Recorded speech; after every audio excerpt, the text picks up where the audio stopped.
ಎಲ್ರಿಗೂ ನಮಸ್ಕಾರ. ನಾನು ನಿಮ್ಮ ಡಾಕ್ಟರ್ ಸುನಯನ, ಯೋಗ ಮತ್ತು ಪ್ರಕೃತಿ ಚಿಕಿತ್ಸಾ ವೈದ್ಯೆ.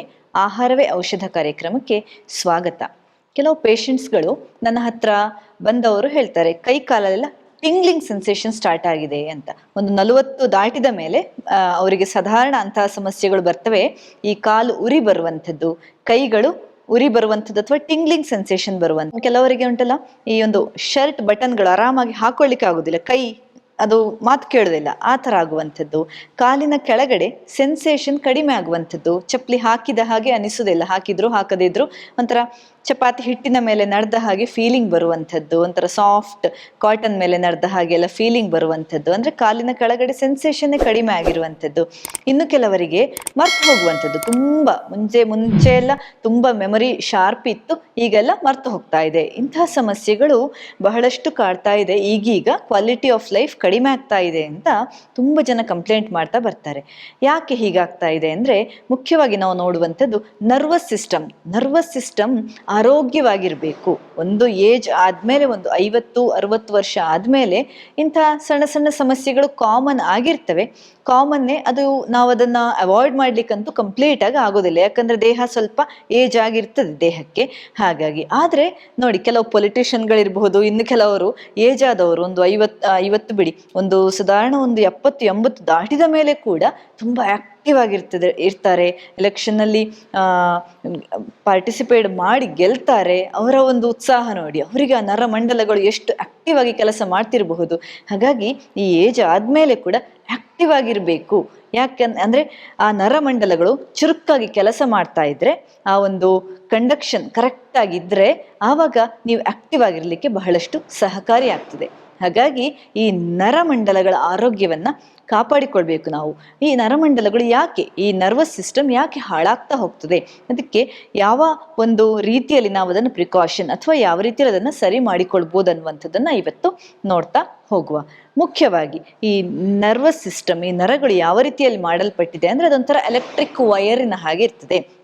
ಅದರಲ್ಲಿ ಎಲೆಕ್ಟ್ರಿಕ್ ಇಂಪಲ್ಸಸ್ ಬ್ರೈನಿಂದ ದೇಹಕ್ಕೆ ಪಾಸ್ ಆಗುವಂಥದ್ದು. ಅದಕ್ಕೆ ಕೂಡ ಈ ಎಲೆಕ್ಟ್ರಿಕ್ ವೈರ್ಸ್ಗೆ ಯಾವ ರೀತಿಯಲ್ಲಿ ಇನ್ಸುಲೇಷನ್ ಕವರ್ ಇರ್ತದೋ, ಅದೇ ರೀತಿ ನಮ್ಮ ನರಗಳಿಗೆ ಕೂಡ ಇನ್ಸುಲೇಷನ್ ಇರ್ತದೆ. ಆ ಇನ್ಸುಲೇಷನ್ ಮಾಡಲ್ಪಟ್ಟಿರುವಂಥದ್ದು ಒಂದು ಮೈಲಿನ್ ಶೀತ್ ಅಂತ ಕರೀತಾರೆ. ಅದು ಮಾಡಲ್ಪಟ್ಟಿರುವಂಥದ್ದು ವಿಟಮಿನ್ B12. ಅದು ಮುಖ್ಯ ಮೇಜರ್ ಆಗಿರುವಂಥದ್ದು ವಿಟಮಿನ್ B12 ಅನ್ನುವಂಥದ್ದು. ಈ ಮೈಲಿನ್ ಶೀತ್ ಕಡಿಮೆ ಆಗ್ತಾ ಬರ್ತದೆ, ಸವೆತ ಆಗ್ತಾ ಬರ್ತದೆ. ಕೆಲವೊಂದ್ಸಲ ಹಾಗಿರುವಾಗ ಕೂಡ ಇಂತಹ ಸಮಸ್ಯೆಗಳು ಕಾಣಬಹುದು. ಕಂಡಕ್ಷನ್ ಕರೆಕ್ಟ್ ಆಗಿ ಆಗದೆ ಇರುವಾಗ ಕೂಡ ಇಂತಹ ಸಮಸ್ಯೆಗಳು ಕಾಣಬಹುದು. ಈ ಒಂದು ಸ್ಲಗ್ಗಿಶ್ ಆಗಿರುವಂಥದ್ದು ಕೂಡ ಈ ನರ್ವಸ್ ಸಿಸ್ಟಮ್ ಸ್ಲೋ ಆಗಿರೋದ್ರಿಂದ, ಸಮಸ್ಯೆ ಆಗಿರೋದ್ರಿಂದ, ಡ್ಯಾಮೇಜ್ ಆಗಿರೋದ್ರಿಂದ ಕೂಡ ಇಂತಹ ಸಮಸ್ಯೆಗಳು ಕಾಣಿಸಿಕೊಳ್ಬಹುದು. ಈಗ ಯಾವ ಕಾರಣದಿಂದಾಗಿ, ಮುಖ್ಯವಾಗಿ ಮೇಜರ್ ಆಗಿ ನಮ್ಮ ದೇಹದಲ್ಲೇ ಯಾವ ರೀತಿಯ ಬದಲಾವಣೆಗಳಿಂದಾಗಿ ನಿಮಗೆ ಅಲ್ಲೊಂದು ನರ್ವಸ್ ಸಿಸ್ಟಮ್ ಡ್ಯಾಮೇಜ್ ಆಗಬಹುದು ಅಂತ ನೋಡ್ತಾ ಹೋಗಬೇಕು. ಮುಖ್ಯವಾಗಿ ರಕ್ತದಲ್ಲಿ ಸಕ್ಕರೆ ಅಂಶ ಜಾಸ್ತಿ ಆದಾಗ, ಹೆಚ್ಚು ನೀವು ಸಕ್ಕರೆ ಅಂಶ ತಗೊಳ್ತಾ ಹೋದ ಹಾಗೆ, ಅದು ಬರೀ ಒಂದು ಸ್ವೀಟ್ಸ್ ಅಥವಾ ಬೆಲ್ಲ ಸಕ್ಕರೆ ಅಂಥದ್ದೇ ಅಲ್ಲ, ಈ ನಿಮ್ಮ ಧಾನ್ಯಗಳಲ್ಲಿ ಕೂಡ ಸಕ್ಕರೆ ಅಂಶ ಹೇರಳವಾಗಿ ಇರ್ತದೆ. ಹಾಗಾಗಿ ಈ ಸಕ್ಕರೆ ಅಂಶವನ್ನು ಯಾವ ರೂಪದಲ್ಲಾದರೂ ಸರಿ ದೇಹಕ್ಕೆ ಜಾಸ್ತಿ ಸೇರಿಸಿದ್ರೆ, ಒಂದು ಏಜ್ ಆದಮೇಲೆ ಜಾಸ್ತಿ ನೀವು ಸಕ್ಕರೆ ಅಂಶ ತಗೊಳ್ತಾ ಬಂದರೆ ದೇಹಕ್ಕೆ, ಅಲ್ಲಿ ನರಮಂಡಲ ಡ್ಯಾಮೇಜ್ ಆಗುವ ಚಾನ್ಸ್ ಜಾಸ್ತಿ ಇರ್ತದೆ. ಹೈ ಶುಗರ್ ಲೆವೆಲ್ ಕೂಡ ಈ ಮೈಲಿನ್ ಶೀತನ್ನು ಡ್ಯಾಮೇಜ್ ಮಾಡ್ತದೆ. ಇನ್ನು ಬರುವಂಥದ್ದು ರಸ್ಟ್. ಯಾವ ರೀತಿ ಈ ಒಂದು ವೈರ್ಗಳಿಗಾಗಿರಬಹುದು, ಕಬ್ಬಿಣಕ್ಕೆ ರಸ್ಟ್ ತುಕ್ಕು ಹಿಡಿತದೋ, ನಮ್ಮ ದೇಹದಲ್ಲೂ ಹಾಗೆ ಆಗ್ತದೆ. ಈ ತುಕ್ಕು ಹಿಡಿಯುವುದಂದ್ರೆ ಏನು, ರಸ್ಟ್ ಫಾರ್ಮೇಷನ್ ಅಂದ್ರೆ ಏನು, ನಮ್ಮ ಪ್ರತಿಯೊಂದು ಜೀವಕೋಶದಲ್ಲಿ ಈ metabolic end product oxygen free radical ಅಂತ ಉತ್ಪಾದನೆ ಆಗ್ತದೆ. ಆಕ್ಸಿಜನ್ ಅಂದ್ರೆ ಅದೊಂಥರ ರಿಯಾಕ್ಟಿವ್ ಆಕ್ಸಿಜನ್ ಸ್ಪೀಶೀಸ್ ಅಂತ. ಅದನ್ನು ಆದಷ್ಟು ದೇಹದಿಂದ ಹೊರಗೆ ಹಾಕಬೇಕು ನಾವು. ಅದೊಂಥರ ಮಾರ್ಬಿಡಿಟಿ ದೇಹದಲ್ಲಿ ಇದ್ದದ್ದು. ಆ ಒಂದು ಆಕ್ಸಿಜನ್ ಫ್ರೀ ರಾಡಿಕಲ್ಸ್ ಜಾಸ್ತಿ ಆದ ಹಾಗೆ, ಆಕ್ಸಿಡೆಂಟ್ಸ್ ಅಂತ ಕರೀತಾರೆ ಅದನ್ನು, ಈ ಆಕ್ಸಿಡೆಂಟ್ಸ್ ಜಾಸ್ತಿ ಆದ ಹಾಗೆ ದೇಹದಲ್ಲಿ, ಅಲ್ಲಿ ನಮಗೆ ಈ ನರಮಂಡಲಗಳು ಸರಿಯಾಗಿ ಕೆಲಸ ಮಾಡೋದಿಲ್ಲ. ಅದು ಕೂಡ ಒಂದು ಕಾರಣ ಆಗಿರ್ತದೆ. ಆಕ್ಸಿಜನ್ ಫ್ರೀ ರಾಡಿಕಲ್ಸ್ ಸ್ವಚ್ಛ ಆಗದೇ ಇದ್ದರೆ ನರಮಂಡಲಗಳು ಸ್ಲೋ ಆಗ್ತಾ ಬರ್ತವೆ. ಇದು ಕೂಡ ಒಂದು ಕಾರಣ ಆಗಿರಬಹುದು. ಇನ್ನು ರಕ್ತ ಥಿಕ್ ಆದ ಹಾಗೆ, ರಕ್ತದಲ್ಲಿ ಕೊಲೆಸ್ಟ್ರಾಲ್ನ ಅಂಶ ಜಾಸ್ತಿ ಆದರೆ, ಕೊಲೆಸ್ಟ್ರಾಲ್ ಪ್ಲೇಕ್ಸ್ ಎಲ್ಲ ಫಾರ್ಮ್ ಆಗಿ ರಕ್ತದ ಸರಬರಾಜು, ರಕ್ತದ ಪೂರೈಕೆ ಈ ನರಗಳಿಗೆ ಸರ್ಕ್ಯುಲೇಷನ್ ಸರಿಯಾಗಿ ಆಗದಿದ್ರೆ, ಮೈಕ್ರೋ ಸರ್ಕ್ಯುಲೇಷನ್ ಅಂದರೆ ಸಣ್ಣ ಸಣ್ಣ ಮೈಕ್ರೋ ಸರ್ಕ್ಯುಲೇಷನ್ಗಳು ಸರಿಯಾಗಿ ನರಮಂಡಲಕ್ಕೆ ತಲುಪದೇ ಇದ್ರೆ ಅಲ್ಲಿ ಕೂಡ ನಿಮಗೆ ಪ್ರಾಬ್ಲಮ್ ಆಗ್ತದೆ. ನರ್ವಸ್ ಸಿಸ್ಟಮ್ ಸರಿಯಾಗಿ ಕೆಲಸ ಮಾಡೋದಿಲ್ಲ. ಯಾಕಂದ್ರೆ ರಕ್ತದ ಮೂಲಕ ನ್ಯೂಟ್ರಿಷನ್ ಕೂಡ ಸಪ್ಲೈ ಆಗುವಂಥದ್ದು ಈ ನರಗಳಿಗೆ ಬೇಕಾದಂತಹ ನ್ಯೂಟ್ರಿಷನ್ ಕರೆಕ್ಟ್ ಆಗಿ ಸಪ್ಲೈ ಆಗ್ಲಿಲ್ಲ ಅಂದ್ರೆ ಅಲ್ಲಿ ನರಗಳು ಅವುಗಳ ಚುರುಕುತನವನ್ನ ಕಳ್ಕೊಳ್ತವೆ. ಇವೆಲ್ಲ ಕೂಡ ಕಾರಣ. ಇನ್ನೂ ಆಕ್ಸಿಡೆಂಟ್ಗಳಿರಬಹುದು, ಸ್ಟ್ರೆಸ್ ಇರಬಹುದು, ಇವೆಲ್ಲ ಕೂಡ ನರ್ವಸ್ ಸಿಸ್ಟಮ್ ಅನ್ನ ಡ್ಯಾಮೇಜ್ ಮಾಡಬಹುದು. ಆದ್ರೆ ಈ ಎಲ್ಲ ಕಾರಣಗಳು ಕೂಡ ನಾನು ಮುಂದೆ ಹೇಳಿದ ಕಾರಣಗಳಿಗೆ ಲೀಡ್ ಮಾಡಿ ಆಮೇಲೆ ನಾನು ಮುಂಚೆ ಹೇಳಿದ್ನಲ್ಲ ಆ ಕಾರಣಗಳಿಗೆ ಲೀಡ್ ಮಾಡಿ ಮತ್ತೆ ಅದು ಡ್ಯಾಮೇಜ್ ಆಗುವಂಥದ್ದು. ಒಂದು ಬ್ಲಡ್ ಶುಗರ್ ಲೆವೆಲ್ ಜಾಸ್ತಿ ಆಗ್ಬೋದು, ಇಲ್ಲಾಂದ್ರೆ ಕೊಲೆಸ್ಟ್ರಾಲ್ ಜಾಸ್ತಿ ಆಗಬಹುದು. ಈ ರೀತಿಯಲ್ಲಿ ಏನಾದರೂ ಆಗಿ ಆಕ್ಸಿಡೆಂಟ್ಸ್ ಜಾಸ್ತಿಯಾಗಿ ಆಮೇಲೆಯೇ ಅದು ಇಂತಹ ಸಮಸ್ಯೆಗಳನ್ನು ತಂದೊಡ್ಡುವಂಥದ್ದು. ಇನ್ನು ಇಂತಹ ಸಮಸ್ಯೆಗಳಿಗೆ ನಾನು ಮುಖ್ಯವಾಗಿ ಹೇಳುವಂಥದ್ದು ಆಹಾರದಲ್ಲಿ ಯಾವ್ಯಾವುದನ್ನು ನೀವು ತಗೊಳ್ಬಹುದು, ಯಾವ್ಯಾವ ಆಹಾರ ತಗೊಂಡು ನೀವು ನಿಮ್ಮ ನರಮಂಡಲವನ್ನ ಆರೋಗ್ಯವನ್ನ ಜಾಸ್ತಿ ಮಾಡಬಹುದು ಅಂತ ಹೇಳ್ತಾ ಹೋಗ್ತೇನೆ. ಮುಖ್ಯವಾಗಿ ಈ ಅಕ್ರೋಡ್ ಅಥವಾ ವಾಲ್ನಟ್ ಅಂತ ಹೇಳ್ತಾರೆ. ಅದು ಬ್ರೈನ್ ಶೇಪಲ್ಲಿ ಇರ್ತದೆ ನೋಡಿ, ನಮ್ಮ ಮೆದುಳಿನ ಶೇಪಲ್ಲಿ ಇರೋದ್ರಿಂದ ಅದು ನಿಜವಾಗಿಯೂ ಮೆದುಳಿಗೆ ಒಳ್ಳೆಯದು. ಬರೀ ಮೆದುಳಿನ ಶೇಪಲ್ಲಿ ಇರೋದು ಮಾತ್ರ ಅಲ್ಲ, ಅದರಲ್ಲಿ ಮುಖ್ಯವಾಗಿ ಒಮೆಗಾ 3 ಫ್ಯಾಟಿ ಆಸಿಡ್ಸ್, ಅದು ಒಂದು ರೀತಿ ಆಂಟಿ ಆಕ್ಸಿಡೆಂಟ್. ಅದು ಕೂಡ ನಮ್ಮ ದೇಹದಲ್ಲಿರುವ ಆಕ್ಸಿಜನ್ ಫ್ರೀ ರಾಡಿಕಲ್ಸ್ ಅನ್ನು ಸ್ವಚ್ಛ ಮಾಡಲಿಕ್ಕೆ ಸಹಕಾರಿಯಾಗ್ತದೆ. ಅದರಲ್ಲಿರುವಂತಹ ಕೆಲವು ಆಸಿಡ್ಗಳು ಕೂಡ ಕಂಡಕ್ಷನ್ ಅನ್ನ ಇಂಪ್ರೂವ್ ಮಾಡಲಿಕ್ಕೂ ಸಹಕಾರಿಯಾಗ್ತದೆ. ನಮ್ಮ ಮೆದುಳು ಮತ್ತು ನರಮಂಡಲದ ಆರೋಗ್ಯವನ್ನ ಚೆನ್ನಾಗಿಡ್ಲಿಕ್ಕೆ ಬೇಕಾಗಿರುವಂಥದ್ದು ಈ ಒಂದು ಆಲ್ಮಂಡ್ ಕೂಡ.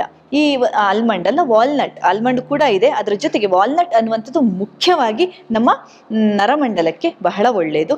ಅದು ಯಾಕಂದ್ರೆ ಅದರಲ್ಲಿ ಆಂಟಿ ಆಕ್ಸಿಡೆಂಟ್ ರಿಚ್ ಇರೋದ್ರಿಂದ ಕೂಡ. ಹಾಗಾಗಿ ಈ ವಾಲ್ನಟ್ ಅನ್ನುವಂಥದ್ದನ್ನ ನೀವು ಒಂದು ಕೆಜಿ ಗಟ್ಟಲೆ ಒಮ್ಮೆಲೆ ತಗೊಳ್ಬೇಕು ಅಂತ ನಾನೇ ಹೇಳೋದಿಲ್ಲ. ಒಂದು 3 ರಿಂದ 4 ಓವರ್ ನೈಟ್ ಸೋಕ್ ಮಾಡಿ ಮರುದಿನ ನೀವು ತಗೊಳ್ಳುವಂಥದ್ದು ಕೂಡ ಈ ಒಂದು ವಾಲ್ನಟ್ ತಗೊಳ್ಳೋದ್ರಿಂದ ನಮ್ಮ ನರಮಂಡಲ ಸ್ವಚ್ಛವಾಗಲಿಕ್ಕೆ ಅಥವಾ ನರಮಂಡಲದಲ್ಲಿ ಜಾಸ್ತಿ ಚುರುಕಾಗಿ ಕೆಲಸ ಮಾಡಲಿಕ್ಕೆ ಸಹಕಾರಿ ಆಗುವಂಥದ್ದು. ಇನ್ನು ಸರ್ಕ್ಯುಲೇಷನ್ ಅನ್ನ ಇಂಪ್ರೂವ್ ಮಾಡಬೇಕಾಗ್ತದೆ. ಸರ್ಕ್ಯುಲೇಷನ್ ಅನ್ನ, ಪೂರೈಕೆಯನ್ನ ನರಮಂಡಲಗಳಿಗೆ ಹೇಗೆ ಜಾಸ್ತಿ ಮಾಡಬಹುದು? ಒಂದು ಅಂದ್ರೆ ಬೀಟ್ರೂಟ್. ಅದಕ್ಕೆ ಮುಖ್ಯವಾಗಿ ಸಿಗುವಂಥದ್ದು ಬೀಟ್ರೂಟ್. ಈ ಬೀಟ್ರೂಟ್ ಏನು ಮಾಡ್ತದೆ ಅಂದ್ರೆ ಅದರಲ್ಲಿರುವಂತಹ ನೈಟ್ರೇಟ್ ಅನ್ನುವಂತಹ ಒಂದು ಅಂಶ ಈ ಒಂದು ಸಣ್ಣ ಸಣ್ಣ ಮೈಕ್ರೋ ಸರ್ಕ್ಯುಲೇಷನ್ ಅನ್ನ ಜಾಸ್ತಿ ಮಾಡೋದಕ್ಕೆ ಸಹಕಾರಿಯಾಗ್ತದೆ. ನೈಟ್ರೇಟ್ನ ಕೆಲಸ ಏನು ಅಂದ್ರೆ ಈ ಸಣ್ಣ ಸಣ್ಣ ಮೈಕ್ರೋ ರಕ್ತನಾಳಗಳಿದಾವಲ್ಲ, ಕ್ಯಾಪಿಲರೀಸ್, ಅದನ್ನ ಉಬ್ಬಿಸುವಂತಹ ಕೆಲಸ ಮಾಡ್ತದೆ. ಉಬ್ಬಿದಾಗ ಅಲ್ಲಿ ರಕ್ತ ಪೂರೈಕೆ ಸರಿಯಾಗಿ ಆಗ್ತದೆ. ಹಾಗಾಗಿ ಈ ಬೀಟ್ರೂಟ್ ಹಾಗೆ ಯೂಸ್ ಮಾಡೋದು ಸರಿ, ಅದರ ಜೊತೆಗೆ ಬೀಟ್ರೂಟ್ನ ಜ್ಯೂಸ್ ತಗೊಳ್ಳೋದು ಕೂಡ ನಿಮಗೆ ಬಹಳಷ್ಟು ಸಹಕಾರಿ ಆಗ್ತದೆ. ಇನ್ನು ಆಂಟಿ ಆಕ್ಸಿಡೆಂಟ್ ಅನ್ನ ಜಾಸ್ತಿ ಮಾಡ್ಲಿಕ್ಕೋಸ್ಕರ, ಈ ಆಕ್ಸಿಜನ್ ಫ್ರೀ ರಾಡಿಕಲ್ಗಳನ್ನ ಹೊರಗೆ ಹಾಕ್ಲಿಕ್ಕೋಸ್ಕರ ಇನ್ನೊಂದು ಒಳ್ಳೆ ಮೆಡಿಸಿನ್ ಅಂದ್ರೆ ಈ ಅರಶಿಣ ಅಥವಾ ಟರ್ಮರಿಕ್ ಪೌಡರ್. ಈ ಟರ್ಮರಿಕ್ ಪೌಡರ್ ಅನ್ನುವಂಥದ್ದು ಬಹಳಷ್ಟು ಒಳ್ಳೆಯದು ನಮ್ಮ ನರವ್ಯೂಹವನ್ನ ಚುರುಕಾಗಿಡ್ಲಿಕ್ಕೆ. ಬಿಸಿ ಹಾಲಿಗೆ ಒಂದು ಚಿಟಿಕೆಯಷ್ಟು ಅರಶಿಣ ಮತ್ತೆ ಒಂದು ಚಿಟಿಕೆಯಷ್ಟು ಪೆಪ್ಪರ್ ಪೌಡರ್ನ ಹಾಕಿ ಕುಡಿತಾ ಬಂದ್ರೆ, ನೀವು ಕಂಟಿನ್ಯೂಸ್ ಕುಡಿತಾ ಬಂದ್ರೆ ನಿಮ್ಮ ನರವ್ಯೂಹ ಬಹಳಷ್ಟು ಚುರುಕಾಗಿ ಕೆಲಸ ಮಾಡ್ತದೆ ಮತ್ತು ಆಕ್ಟಿವ್ ಆಗಿ ನೀವು ಇರ್ತೀರಾ. ಇನ್ನೊಂದು ಚೀನಿಕಾಯಿಯ ಬೀಜಗಳು. ಈ ಬೀಜಗಳನ್ನು ತಿನ್ನೋದ್ರಿಂದ ಏನಾಗ್ತದೆ ಅಂದ್ರೆ ಅದೊಂಥರ, ಅದರಲ್ಲಿರುವಂತಹ ಅಂಶ ಒಂಥರ ಸ್ಪಾರ್ಕ್ ತರ ಈ ನರ್ವಸ್ ಸಿಸ್ಟಮ್ ಅಲ್ಲಿ ಕಂಡಕ್ಷನ್, ಎಲೆಕ್ಟ್ರಿಕ್ ಇಂಪಲ್ಸ್ ಫಾಸ್ಟ್ ಆಗಿ ಪಾಸ್ ಆಗ್ಲಿಕ್ಕೋಸ್ಕರ ಹೆಲ್ಪ್ ಮಾಡುವಂಥದ್ದು ಚೀನಿಕಾಯಿಯ ಬೀಜಗಳು. ಅದನ್ನು ತಗೊಳ್ಳೋದ್ರಿಂದ ಕೂಡ ನಿಮ್ಮ ನರವ್ಯೂಹವನ್ನ ಆರೋಗ್ಯವಾಗಿ ನೀವು ಇಟ್ಕೊಳ್ಬಹುದು. ಇಂಥ ಅನೇಕ ಆಹಾರಗಳು ನಿಮ್ಮ ದೇಹದಲ್ಲಿ ನೀವು ಡೈಲಿ ಯೂಸ್ ಮಾಡ್ಕೊಳ್ಬಹುದು. ಇನ್ನು ವಿಟಮಿನ್ B12 ಮತ್ತೆ ನಿಮ್ಮ ಆಂಟಿ ಆಕ್ಸಿಡೆಂಟ್ ಅನ್ನು ಜಾಸ್ತಿ ಮಾಡಲಿಕ್ಕೆ ಇನ್ನೊಂದು ಆಹಾರ ಅಂದ್ರೆ ಒಂದು ಪಾಲಕ್ ಸೊಪ್ಪು, ಇನ್ನೊಂದು ಮೋರಿಂಗಾ ಅಂದ್ರೆ ನುಗ್ಗೆ ಸೊಪ್ಪು. ಆ ಎರಡೂ ಸೊಪ್ಪುಗಳನ್ನು ನೀವು ಬೇರೆ ಬೇರೆ ರೀತಿಯಲ್ಲಿ ಸೇವಿಸೋದ್ರಿಂದ ಕೂಡ ನಿಮ್ಮ ಅದರಲ್ಲಿರುವಂತಹ ಆ ಒಂದು ಅಂಶಗಳು, ಪಾಲಿಫಿನಾಲ್ಸ್ ಇರಬಹುದು, ಆಂಟಿ ಆಕ್ಸಿಡೆಂಟ್ಸ್ ಇರಬಹುದು, ಇವೆಲ್ಲ ಕೂಡ ನರಮಂಡಲವನ್ನ ಆರೋಗ್ಯವಾಗಿಡ್ಲಿಕ್ಕೆ ಮತ್ತೆ ಮುಖ್ಯವಾಗಿ ಸ್ವಚ್ಛ ಮಾಡಲಿಕ್ಕೆ, ಕ್ಲೆನ್ಸ್ ಮಾಡಲಿಕ್ಕೆ ಸಹಕಾರಿಯಾಗುವಂತಹ ಅಂಶಗಳು. ಇವೆಲ್ಲ ಅಂಶಗಳ ಜೊತೆಗೆ ರೆಗ್ಯುಲರ್ ಆಗಿ ವ್ಯಾಯಾಮ, ನಿಯಮಿತವಾದಂತಹ ಯೋಗಾಸನಗಳು, ರಿಲ್ಯಾಕ್ಸೇಷನ್ ಟೆಕ್ನಿಕ್ಗಳು, ಸ್ಟ್ರೆಸ್ ಅನ್ನ ಎಫೆಕ್ಟಿವ್ ಆಗಿ ಹ್ಯಾಂಡಲ್ ಮಾಡುವಂತಹ ಕೆಲವು ಟೆಕ್ನಿಕ್ಗಳು ಮಾಡೋದ್ರಿಂದ, ಅದರ ಜೊತೆಗೆ ಈ ಆಹಾರಗಳು 5 ಆಹಾರಗಳು ನಾನು ಹೇಳಿದಂಥದ್ದನ್ನು ನೀವು ನಿಯಮಿತವಾಗಿ ಸೇವಿಸ್ತಾ ಬಂದ್ರೆ ನಿಮ್ಮ ಆಕ್ಟಿವಿಟಿ ಜಾಸ್ತಿ ಆಗ್ತದೆ. ಯಾವ ಏಜ್ ಬಂದ್ರೆ ಕೂಡ ನೀವು ತುಂಬಾ ಆಕ್ಟಿವ್ ಆಗಿ ಇರಲಿಕ್ಕೆ ಸಹಕಾರಿ ಆಗ್ತದೆ. ಮುಂದಿನ ಸಂಚಿಕೆಯಲ್ಲಿ ಇನ್ನಷ್ಟು ಆಸಕ್ತಿಕರ ಮಾಹಿತಿಯೊಂದಿಗೆ ಸಿಗ್ತೇನೆ. ಧನ್ಯವಾದ.